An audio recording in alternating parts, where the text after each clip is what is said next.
జ్యోతి.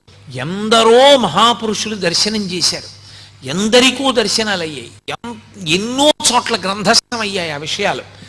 సప్తర్షులు కూడా జ్యోతుల యొక్క స్వరూపాలతో వచ్చి అరుణాచల పర్వతంలోకి వెళ్ళి పరమేశ్వరుణ్ణి సేవించి మళ్ళీ ఆకాశంలోకి జ్యోతుల రూపంలో వెళ్ళి సప్తర్షి మండల ప్రవేశం చేస్తుంటే దర్శనం చేసిన వాళ్ళు ఎందరో ఉన్నారు. ఇప్పటికీ అరుణాచల పర్వతం మధ్యలో ఉన్నది ఆ గుహ అంటారు, దానికే సొరంగ మార్గం ఉంది అని చెప్పేవారు రమణులు.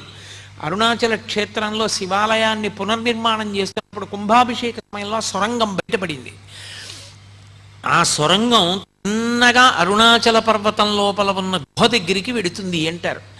అక్కడ ఒక పెద్ద వటవృక్షం ఉంటుందని, ఆ మర్రి చెట్టు కింద దక్షిణామూర్తి స్వరూపంలో సిద్ధయో స్వరూపంతో పరమశివుడు ఇప్పటికీ కూర్చుని ఉంటాడని సనక